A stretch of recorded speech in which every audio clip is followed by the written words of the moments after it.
diamine.com and also cellsaviors.org.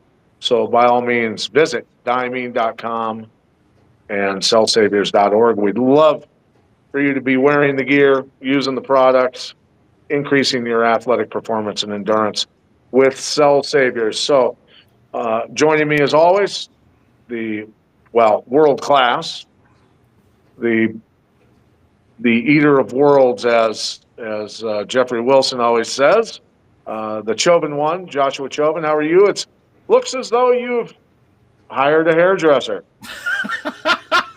I haven't hired a hairdresser. I just find when this is the most hair I've ever had in my life, Pat Militech, and there's different things you can do with it. Last week it wanted to go straight to the stars. This week it wants to be more curly and voluptuous, and I'm just along for the ride. But how are you in your travels? I've been following you on social media. I'm proud of you, man. It sounds like you've got your fingers in a lot of pies, and you're stepping into some leadership roles here in some new combat sports groups. Do you want to talk about that a little bit? Because I think it's really cool.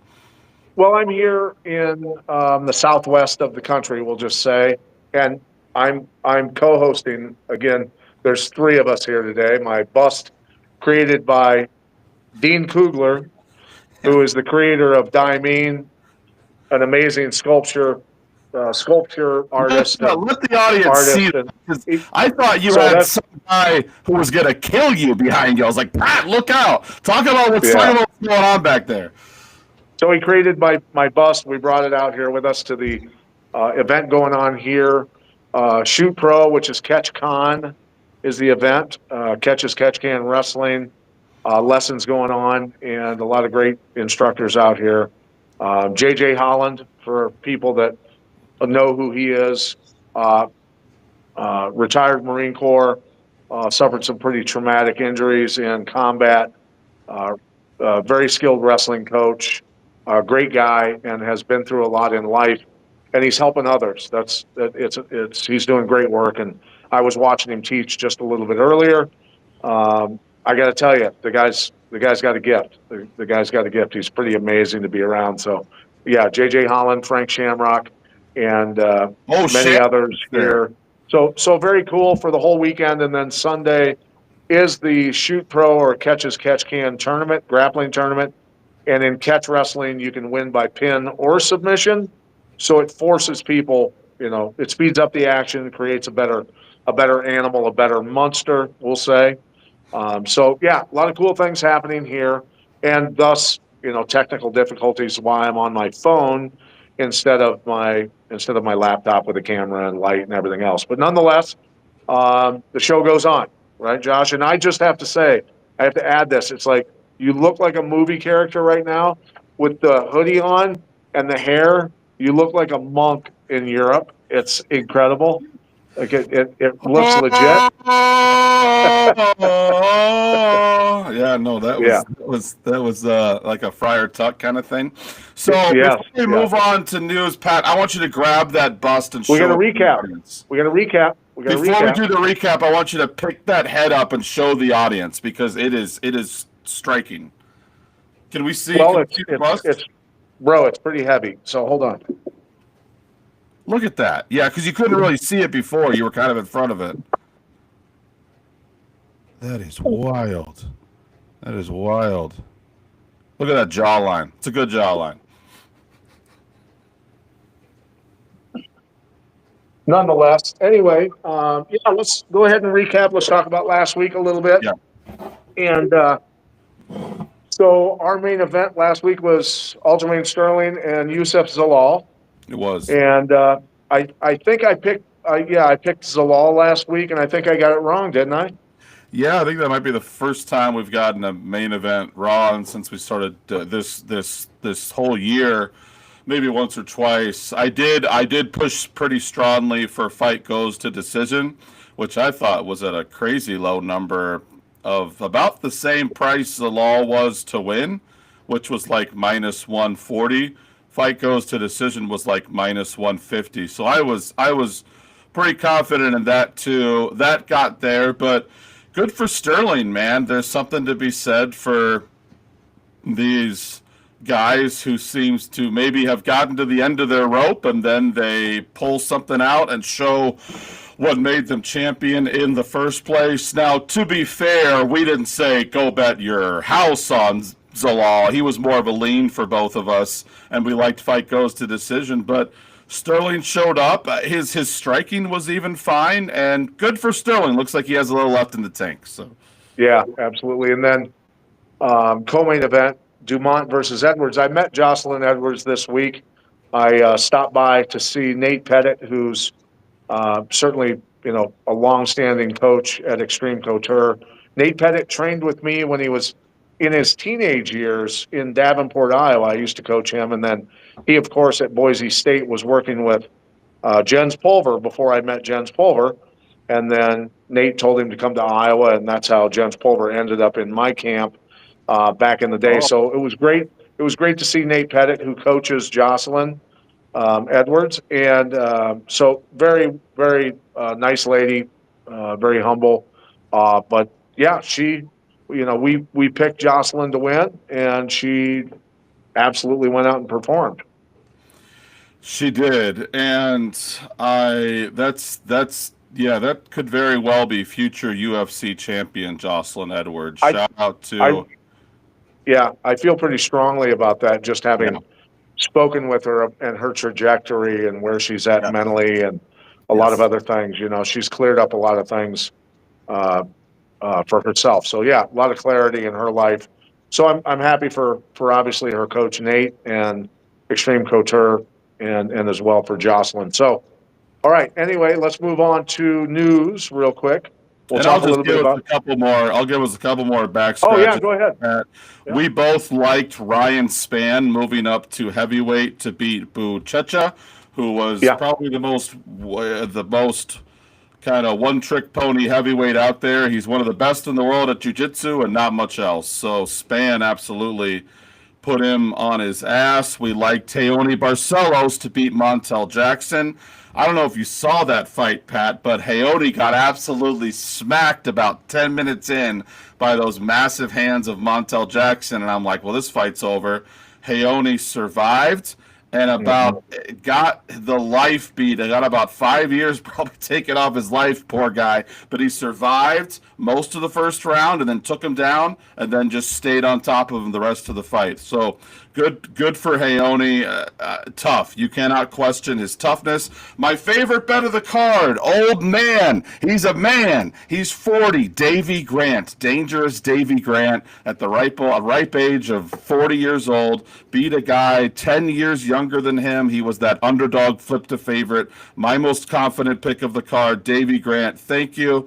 That was by far my biggest bet of the night. So thank you, Davy Grant, and yeah, good little card there at the Apex.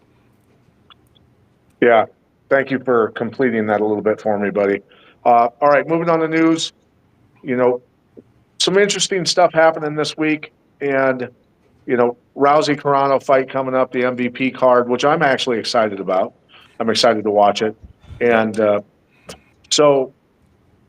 but Darren Till went off on MVP, went off on the Carano Rousey fight, said some pretty derogatory things, and not that I want to give Darren Till any You're saying play, but Till said some stupid shit. That doesn't sound like him, Pat. That doesn't sound like him.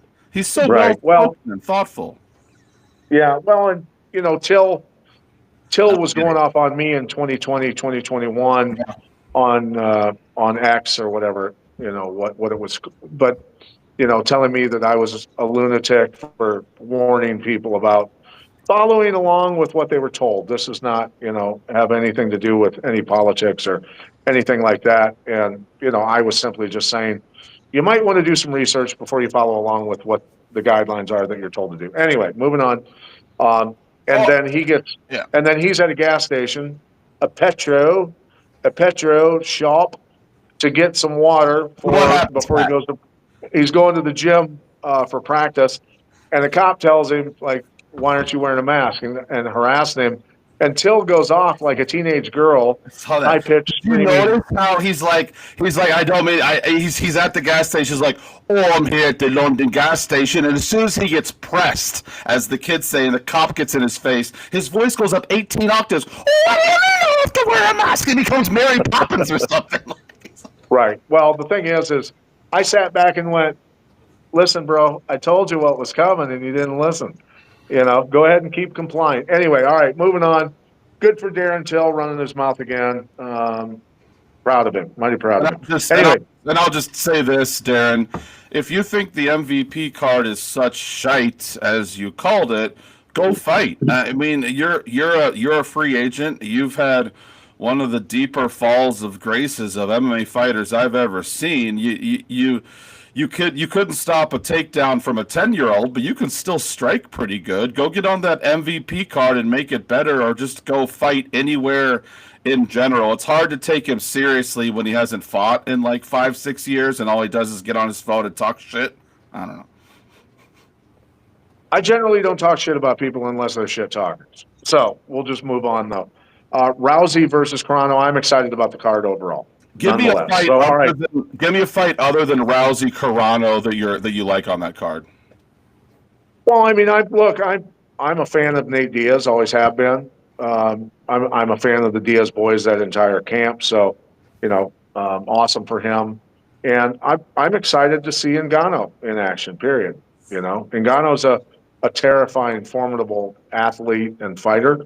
So yeah, I'm excited to watch him. I really am. So, but anyway, moving on to Dana White and Strickland. Strickland's comments about how Dana reacted to the situation that happened in Washington D.C., where our president was there. Of course, the correspondence dinner and all of that, and Strickland called him Dana's response, like a psychopath, a madman, a sick individual, all that sort of stuff. But at the same time, Strickland was complimenting him with those comments, saying almost like, I kind of respect the guy for being a psychopath. Yeah. Yeah, and that's what I was going to say. Coming out of Sean Strickland's mouth, those are words of praise. The kind of people. Yeah, like he's my fellow gangster, right? Yes. Which is, look, Strickland's always going to add color and color to the life of anybody that listens to him one way or another, right? So I met him this week as well, and I got to tell you, I've never met him in person. Great guy, shook hands with him and stuff. Dude, he's a big boy. Yeah. He's a big boy. He's solid. Yeah. So I was really impressed with him, and he was talking about investing. He was getting ready to spar, and he was talking about investing with some other guys and some of that. So good for him. He's making money on the market and all of that, and putting his money in places where he can generate more money, which a lot of athletes don't do. So good for Sean Strickland. But anyway, then we get to UFC fighter pay. There's still a lot of that going on, and I always see things through a different looking glass to a certain extent. They're almost wanting the controversy over this, in my humble opinion, again, to allow for the creation of a fighters union of some sort or something, and then you get to a point where nobody else can compete with you if those prices go up and the union or whatever comes of it, and the scale is here, and the local promoters can't pay that kind of money. It makes it very difficult, because the UFC is pulling people, with as little as 4 fights on their record type stuff. So what does that do to the local, the local shows? There's still a lot of fighters out there, but just my observation. Look, if I'm a business guy and I'm thinking about maybe a strategy, and I've got deep pockets and I can push others out of the game and competition, well, that's competition. That's the way it works in business. So I'm not going to fault a business with deep pockets and their strategy, because they're, in their interests, it's the best interest, right? And a tactic or strategy that makes sense to them. So it's not a dumb thing to do. Yeah, I'm going to say something, Pat, and you tell me if I'm on the right path or if I'm totally wrong. Tell me and talk about that.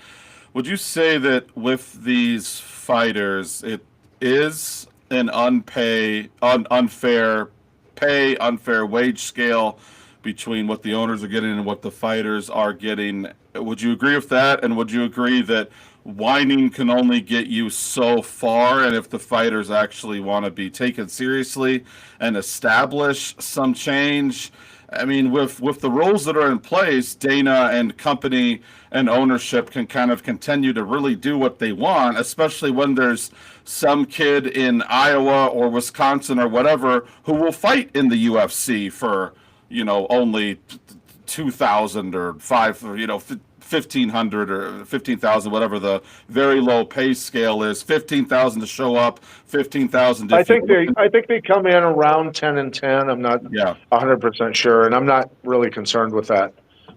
Ultimately, it comes down to this: competition. How can I compete? So, if somebody is intelligent and comes along, I know they're out there, and creates an organization that is, we're going to give you a certain amount of stock for fighting, shares. We're going to give you a little more every win. And when you win a title belt, we'll give you a little more. And then the longer you stay with us, the more shares you get in that entity. There's nothing like that now. It's all a big mystery. It's like, come fight for us for 3 fights, and then we'll see what happens. There's no established rules. Everyone's different. Yeah. So the business model was used. The IFL did a lot of right things, but they made a lot of mistakes as well along the way. But that was something where the stocks were handed out for athletes, for coaches, that sort of thing. And at one time, the stocks went through the roof, and then, took a dive after, I believe the UFC lawsuit was announced or something like that. I can't remember. But it would probably be the one thing that somebody could do to be able to compete. But that's just, conjecture right now. Hopefully somebody does come along, because ideally, the more platforms that athletes have to compete on, the better the competition. Being able to shop your talents around a little bit to different organizations. And look, if I want to be fully vested in an organization and have massive stock options because I'm going to be successful or battle for that title and hold it for 3-4 years, whatever, you come out the other side, secured for life with millions of dollars in stock if it's all done right, and then you're set. You're set. You're part owner of something that you helped build, right? So that's just throwing that out there. But anyway, you ready to move on to the card this week? Yeah, I would just ask. Dana and company and Hunter have been pretty anti-union, and it's easy to see why, because they basically have a monopoly. My question is, true or false? The UFC will eventually have a union, or do you think 5 years, 10 years, 50 years?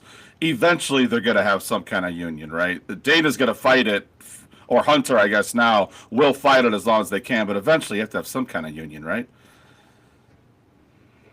The question is, do they really not want a union for the purposes that I explained, right? So that's all I'm saying. So anyway, if I'm the head or part of the management of the UFC and all of that, I actually encourage a union. I don't say that publicly. I might act like I'm fighting it so that they actually form one to go against that resistance that I'm creating. Like there's a lot of reverse psychology that could be going on. Look, it is what it is, but you got to look into the psychology of how things are run and what the end goal is. So that's all I'm saying. All right, let's go to the undercard. Let's start with the undercard here for the May 2nd fights tomorrow. Jenkins versus Rahicki. The Rahicki being 8-0 going into this fight against Jenkins, who's 14-4. Rahicki, of course, 1-0 in the UFC, ranked 71st in the world. Jenkins at 4-2 in the UFC. I kind of find it a pretty interesting matchup. They've had comparable competition coming up. I'd love to hear your breakdown of it in this 145-pound bout. Yeah, the line movement likes Rahicki quite a bit. He opens at minus 650 on FanDuel. Pat, he's minus 750 now. So yeah, I gotta lean Rahicki here. It's not with a ton of confidence. He hasn't shown us much yet. I think it's more of a betting fade of his opponent, but it seems to be that Rahicki, probably more of a parlay piece, someone you want to throw in with a couple other big favorites and get your line somewhere closer to double your money. But he seems like a relatively safe parlay piece kicking off the card this week. Yeah, and I'm a little torn on this one. Both guys pretty good at knockouts, although Jenkins has been finished once in that fashion. And Jenkins 3-3 back. I'm going to jump in here real quick. It looks like his opponent was switched to Ali Schmid. I know that you are running around shaking hands with a bunch of MMA legends, so no fault to you there. If anything, my bad for not catching it. But it looks like that Jenkins fight is off, and he was replaced by Ali Schmid. And I will just do a quick analysis here. So it's Schmid against Rahicki? Schmid of the 4-2 Ali Schmid, who was plucked out of obscurity to face Rahicki here. Oh, that changes everything. Yeah, I have been running around.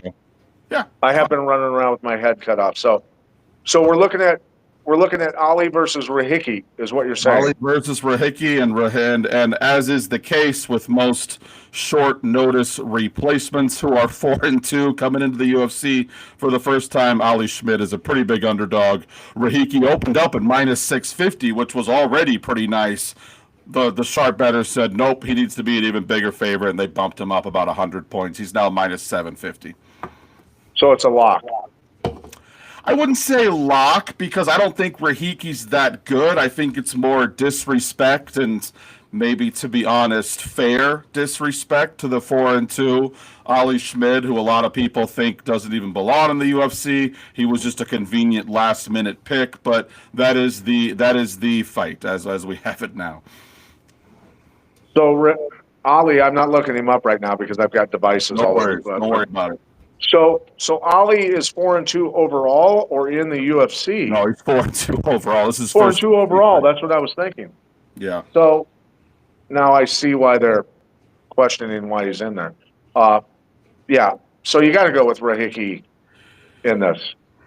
And it seems like bettors are, I mean, he's not getting blasted out to the moon. He's not being bet up to minus 1,000 yet. But opening at minus, it's a big deal, Pat, because this guy who most casual UFC fans haven't even heard of, or MMA fans, when a guy like Rahicki, they open up at 650 and the bettors say, we like him even better than that. We're going to put money on him here, and then he keeps going up. That's a good sign. For the somewhat unknown, somewhat untested Rahicki, at least he's considered UFC level, and this Ali Schmid guy, no disrespect, doesn't seem to be UFC level.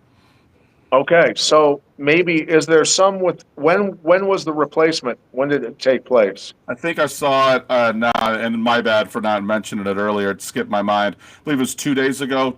2 or 3 days ago when they put this together, so pretty last minute. Is it possible that the bettors haven't caught wind of the change? No, because what they will do, Pat, if you had placed a bet on the Jack, even if you would, that's a good question. If a few days ago, before this fight got changed, you placed a bet on Rahicki to beat Jenkins, that bet is now dead. It is voided. Yeah, but I'm saying for the people that might wait a little while to place their bets, who maybe haven't looked back into the numbers and the matchups, aren't aware that Ali has been thrown in place of Jenkins potentially. They know, which is why he's gone from minus 650 to minus 750 on most books. Now, I will say on Caesars, he's gone the opposite direction. He opened at minus 700. He's minus 625 now. That's not sending off warning signs. That just means there was one or two bettors on Caesars who are like, you know what? this Rahiki kid's not that good. I think this Ali Schmid kid has a shot. But most of the sports books are trending slightly in the Rahiki direction, and it looks like one or Okay. two of the 10 major sports books are trending a little bit in the other direction, but not a huge signal either way. All right. All right. Let's move on to Johnson and Schultz. And the changeup, obviously, we had to go much deeper into everything because of that. But Schultz versus Johnson. Johnson is unranked. Um, you know, Wes Schultz 4-1 in the LFA, 0-1 UFC. Johnson never been in the UFC. He's only 5-1. You know, I'm perplexed. I'm still perplexed. I'll always be perplexed how athletes are brought in this early in their careers. It'll never make sense. These guys are batting 500 in the KO department, both undefeated in submissions. 4-1 last 5 for Ben Johnson, 3-2 for Schultz. When I looked at Johnson's competition, it might possibly be the worst competition I've ever seen an athlete have to go through. Possibly the worst. I'm not degrading him. He just has fought total cans the whole way through to a record, that he's got currently. So I don't know. Break it down for me. Well, you're headed in the right direction, Pat. Bettors do not like Benjamin Johnston this week. He opened up at minus 158. He immediately got knocked down to about minus 135. Schultz is trending in the right direction. Johnston is trending in the wrong direction, and it could very well be that not so great strength of schedule that you talked about. Let's check out Caesars Sportsbook. Johnston opens up at minus 185. He's now minus 150. Schultz is going to be my pick here. It's not with a huge degree of confidence, but the line is somewhat screaming take Schultz. It's just such a low-level UFC fight that I have trouble getting confident about it. But now, Schultz is definitely worth like a unit regular bet, and you can get him at plus money. So, okay, beautiful. All right, moving on to Thicknesse and Morales. Thicknesse is 1-1 UFC, 3-8 for Morales, 3-8 in the UFC. Am I correct? You are, yeah. They need fights, Pat, because fights equal money. So it's this is the new normal. Yeah. Yeah, because he's 16-10. Now he's had tough competition compared to Thicknesse. So he's been through kind of a rough road to get there. So, but yeah, how do you break it? How do you break this down? Yeah, let me pull it up real quick. I lost it there for a second. So yeah, with Thicknesse, it's pretty much the carbon copy of the last fight. He opened up at minus 170. He's down to minus 140 now. That means that the bettors lean his opponent, Vince Morales. So this is 2 fights in a row where I'll have a small bet on the underdog, and I really only need one of those to hit, and I still make money. That's the fun thing about plus money underdogs, is that the payoff is so nice. So for the second fight in a row, I'm going dog. All right, brother. Well, I don't know. I don't have any enthusiasm for this. It's hard for me to find enthusiasm in this,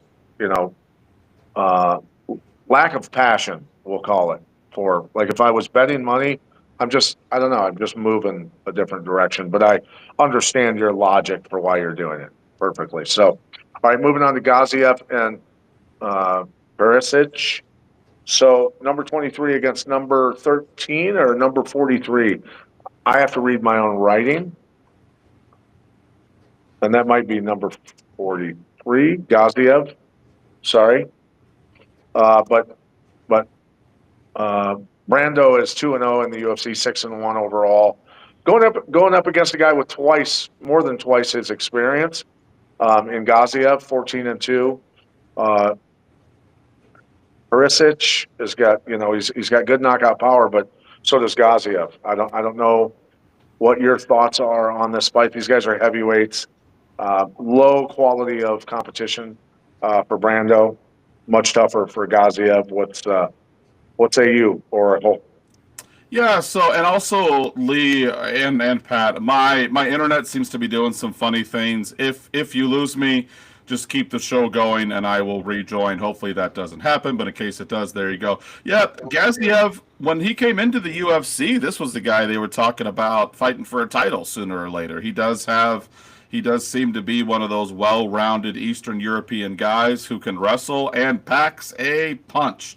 Up against Pericec here, Gaziev has kind of been knocked off that lofty future champion status. He's ran into one or two tough fights, but he's flipped from small underdog to small favorite here. Very similar to what my guy did last week. Dangerous Davy Grant, small underdog, flipped to a small favorite. Got to be careful with heavyweights. All it takes is one shot, especially in that big boy division. But Gaziev opening up at plus 122. He's now minus 105. I think he's a higher level heavyweight than Pericic anyway. The line movement makes me like him a decent amount. I think that's a bet. That's probably one of my favorite single bets this week. Okay.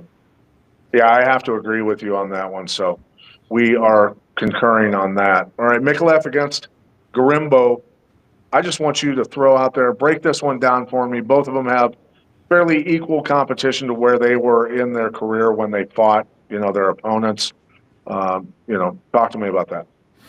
Yeah, for some reason, bettors love Garimbo, man. And I guess he has shown flashes. He's incredibly athletic, as most guys out of Africa are. Is a little bit needs to work on things like his ground game. Seemed to panic a little bit when he got to the ground in the past, but they like him. They see the potential. Milikev opened up at minus 330. He's minus 230 now.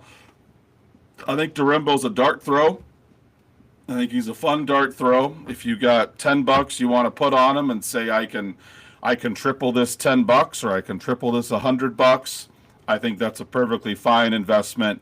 I think you're getting good value because Garimbo has the potential to beat a lot of people. He has the potential to lose to a lot of people. We're not sure who Themba Garimbo is at this point, but sharp bettors seem to believe in him as an underdog this week. Interesting. Okay, well, without betting money, I think Mikalev's going to win the fight. Jonathan's probably. Yeah. I'm leaning towards him winning the fight. But again, when it comes to making money and the percentages and the odds and all of that, I understand the math of why people would bet on him, as you just mentioned. All right, moving on to Steele and Dom Marfan. Dom Marfan, no fights in the UFC. Cody Steele, 0-1 in the UFC, 7-1 overall for Marfan, 9-2 overall. Both guys have not been finished standing up. Marfan has been submitted twice, where Cody Steele has not. Cody's gone to decisions a few times as well. So, break this down for me. Marfan 5-0 in his last 5 fights, though. There's momentum there. Sure. What a name, by the way. Cody Steele with a K. That's like something straight out of episode of Mortal Kombat or something. That's a fantastic fighter name. But sharp bettors are not swayed by the cool name, Pat. They don't like Cody Steele at all this week. He opened up as a minus 230 favorite. He's now been bet down to about minus 170, minus 160. So second fight in a row where I have to take a look at the underdog.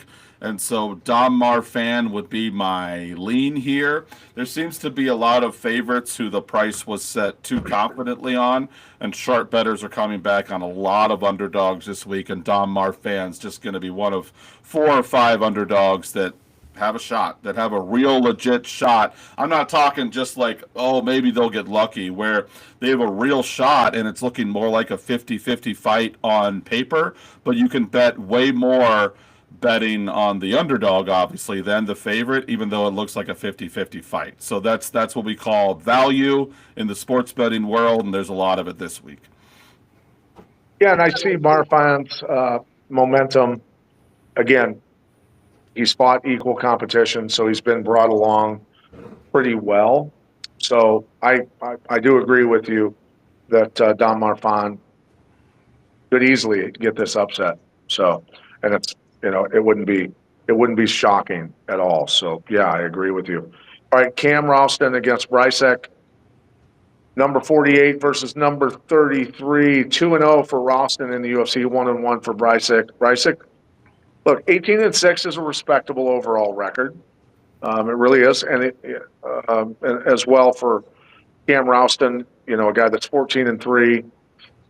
Both guys have been finished once with the KO TKO realm. Ralston, I think, is a little better on the ground, but spit out some math for me, bro.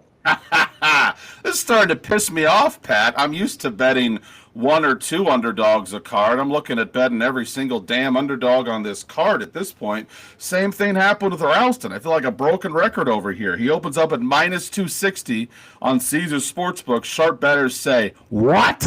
And they've bet him down to like minus 170. That's almost a 100-point move in the wrong direction. The sharp bettors, the pros, are all over underdogs this week. And you may think that like people become millionaires or even billionaires betting on sports, just betting a bunch of crazy underdogs. That's not true. This is a lot of professional sports betting is betting $10,000 just to get like 1,000 or two profit back. A lot of sharp sports betting is these safe bets, but a lot of underdogs this week. This may be more underdogs than any card we've ever done in 3 years of doing this show. So once again, give me Cam Ralston. Fade Cam Ralston. Give me Burchek at plus 143. Add him to the underdog wheelbarrow, man. Let's go.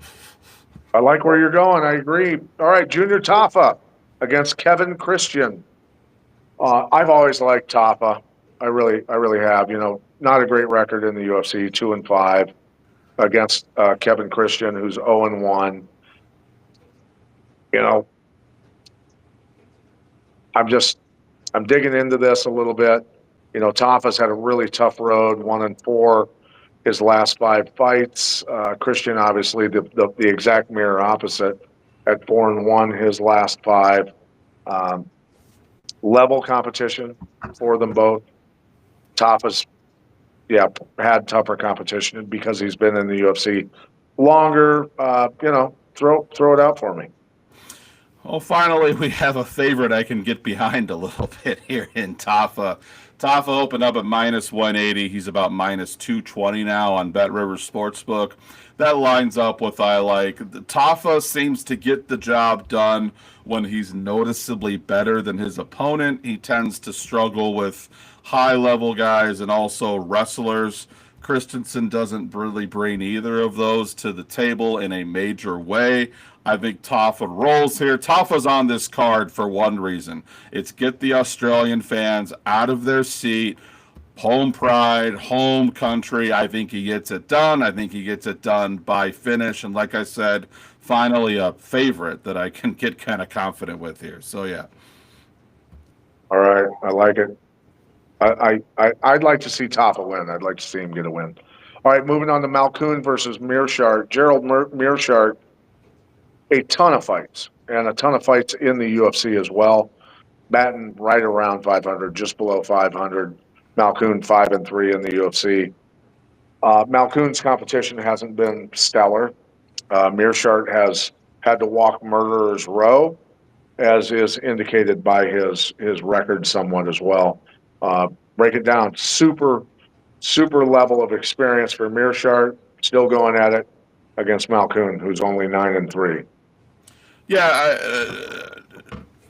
I bet every UFC card fairly heavily, and so it gives me a pretty good pulse on where these fighters are at. Choose my words carefully out of respect to both the UFC Hall of Famer Pat Miletich and really anyone who fights in the UFC. Mearshart is seemingly done, which is sad. This is a guy who's a UFC veteran and an MMA veteran. He seems very much lost in there, which is sad to see from a guy who was a pretty good killer there for a while. He's slow. He has no chin. He was never a quick guy to start with. He's very slow, and he's just leaving his chin out in the air to get socked. His takedown defense is not great.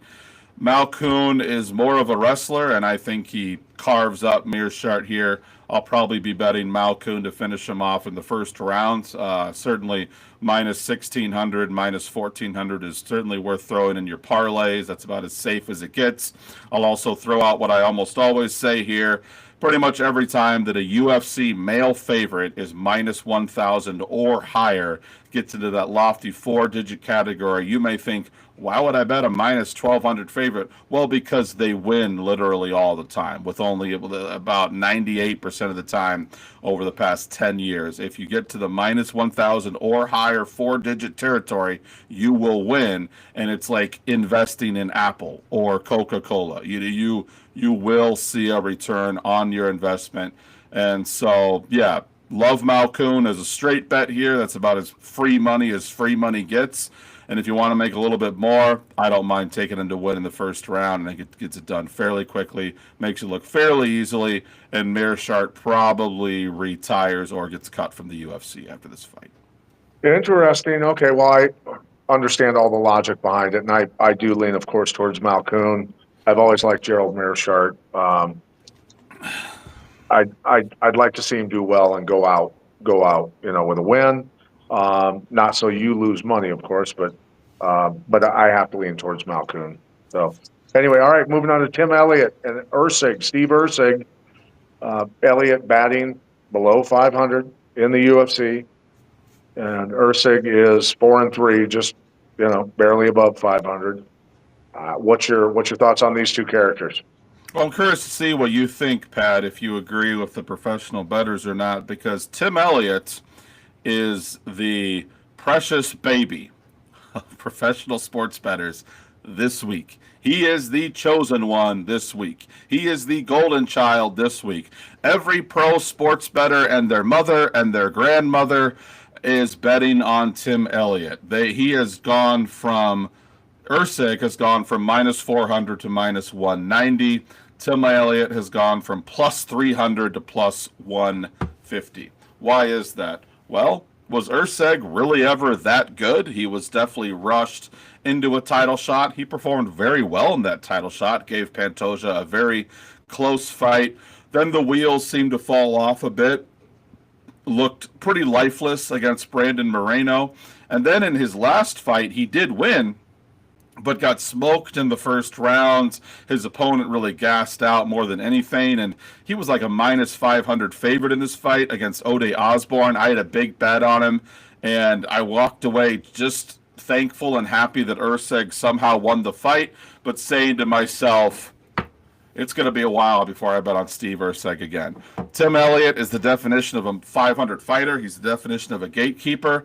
I think Elliott is the side here. Everyone seems to think Elliott is the side here. You could still get him at the good price tag of like plus 160. I say get that, and there's a reason the line has moved heavily in his direction. Does that all make sense? Wow, powerful. But I'm looking,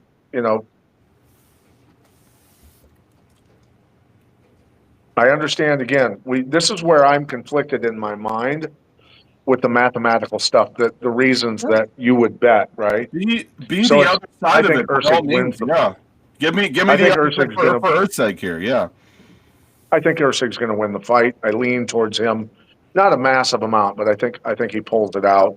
But I, again, understand the mathematical equations that go on in a mathematician's head like yourself, and why you would bet Elliott. So, all right, moving on to Tuivasa versus Sharaf. Do you think, and I'm not, and I think we should embrace the debate more, and I know that you too, so I'll just ask you real quick, how do you see Erceg winning this fight? Do you think it's more striking on the ground? Where do you think, obviously, yeah, Elliott's no world beater, but yeah, where do you see Erceg winning here? I think Erceg potentially pulls off a submission. He's got solid ground skills, and nobody's finished him there. And I've watched some footage of him and how he moves on the ground. And if they spend a lot of time on the ground, Erceg, I think, has the edge there, in my humble opinion. So. And what is Tim Elliott infamous for, Pat? rolling into bad submissions, getting overconfident, taking a guy down, rolling into a dumb submission. So you're not Yeah. wrong. Okay. Well, we agree there. No arguments. All right. I love it. So, all right. Tuivasa against Sharaf. This is a heavyweight matchup. Tuivasa, always been fun to watch. Batting below 500. Sharaf is yet to find a win in the UFC. Overall record, I even hate. It's almost like vomit coming out. 4-2, an Yeah. overall record, and so he was 4-0 when he went into the UFC. There's got to be, on a planet full of 8 billion people, the ability to find heavyweights that are athletic and good fighters. It just, I don't know where they are in those 8 billion people, but you should be able to find a few of them, right? Why do you think that the heavyweight division is suffering so much? Because I know that obviously you were one of the MMA pioneers, and we haven't had this debate yet. Maybe we should someday.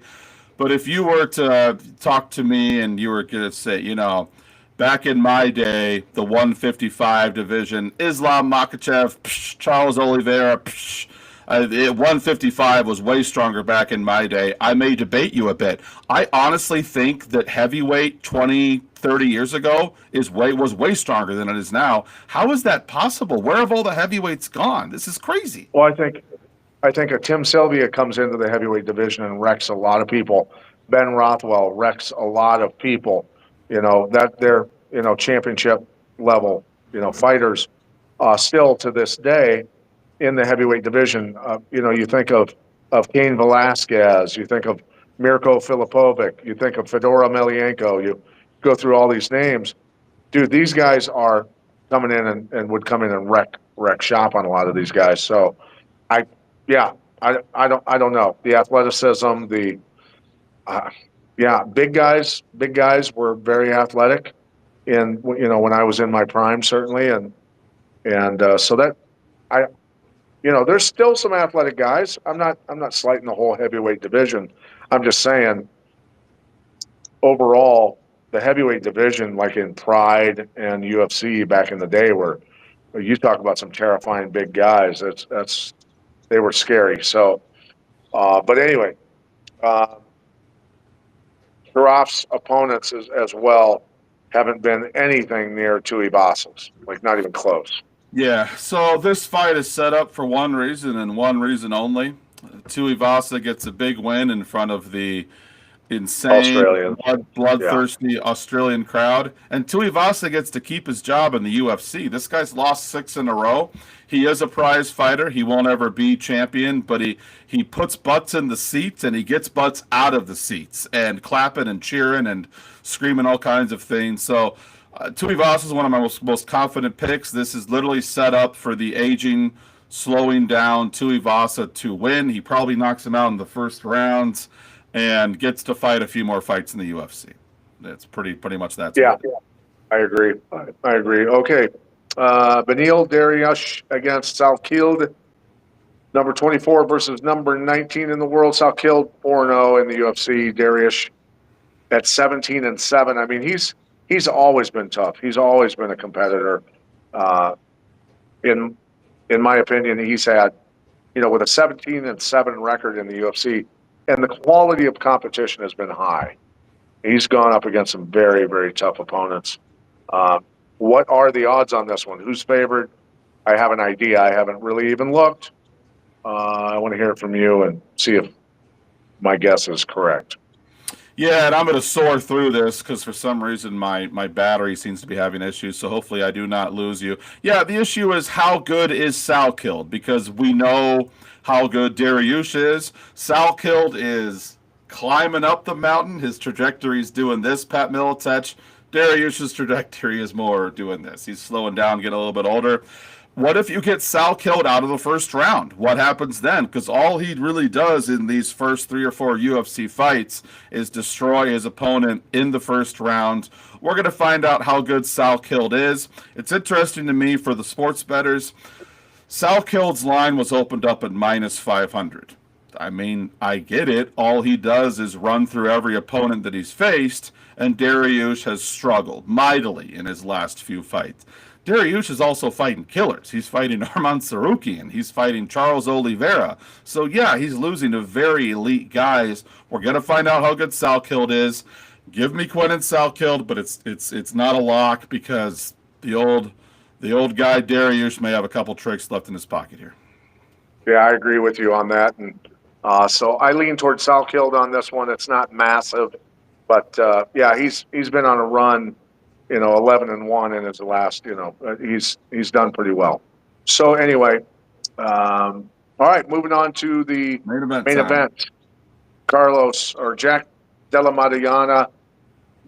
Maddalena. Sorry, I have a punch-induced speech impediment. And then Carlo Prates is how I pronounce it. Prates. Yes. Okay. Sorry. Both guys have done quite well in the UFC. One 6-1, the other 8-1. Jack Maddalena has been 8-1 in the UFC. That's a pretty freaking good record, considering he's gone against some pretty solid opponents. And Prates is good as well. I mean, this is an interesting matchup, number 2 versus number 6. Both guys very legit. So tell me the math. As often seems to be the case here, Pat. I know I've said these words on this show. Great fight for me as a fan.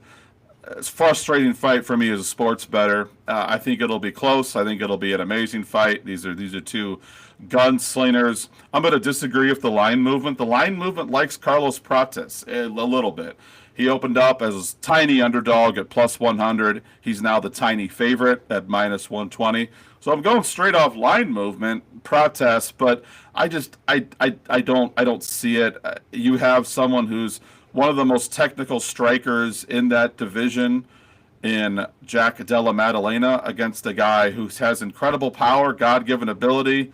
But, I mean, he's smoking cigarettes every day. He's joking around in the octagon. Doesn't seem to mind losing an entire round because, I'll knock you out eventually.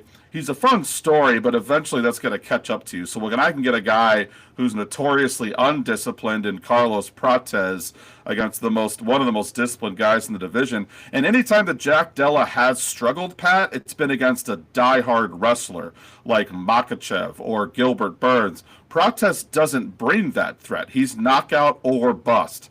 I'm going to go with Jack Della here. One of the rare times I go against the line movement. Are you with me, Pat? Man, this is a tough one for me because both guys have quite a few finishes in the KO TKO. Now, granted, several of those happened on the ground, beating on people, right? So I understand that but Carlo is batting 500 in the submission category. He's made some pretty good mistakes along the way. I think Jack Della Maddalena I think he's legitimately better than him on the ground. So, yeah, for that reason, I have to lean. Both guys 4-1 last 5 fights. Solid opponents along the way. I lean a little bit towards Jack Della. So, yeah. And so do you have, does it go the distance? What's your thoughts? Because I want to send you Diamine clothing, and I want to send you some cell saviors. Yeah, I don't hate goes the distance. We've seen both these guys go to the distance before. Prates fought a 5-round war against a guy named Ian Gary around this time a year ago. No one thought that would go to decision, and it did. Let's see what the odds are for that. Fight goes to decision is plus 143. Yeah, I don't hate it. That's it. Yeah. That would be, I will go ahead and recommend that bet. It's not a lock or anything, but I think this fight's about 50-50 to go to decision. So if I can get plus 140 on that, that's value. So, all right. Well, I want some more Diamine and some more cell savers. So I'm going with Jack Della by decision. So am I. So goes the distance, and that's my pick. So anything in closing before I let our viewers go? No, we're good. I'm just thankful my battery survived. And Hamza, I'm sorry, we will get to your questions next week. Pat's got some stuff to do, so do I. But yeah, good show, and it will be a fun card. And then next week we have Kamzat, Sean Strickland, two guys you may have heard of. So not to get Big ahead of one, big ourselves, one. but I'm excited for next week's show. All right. So we want everybody to like, share, all of Subscribe. this, comment on these videos, comment on anything, your picks. We'd love to hear your picks. And remember, if you pick the winner of the main event correctly, the round that it ends and the manner of the finish, you win free Diamine clothing and Cell Saviors products. So anyway, before Josh's battery dies on his account, this is Pat Milicic signing off for MMA Mobsters. We'll see you again next week, and good luck on your bets.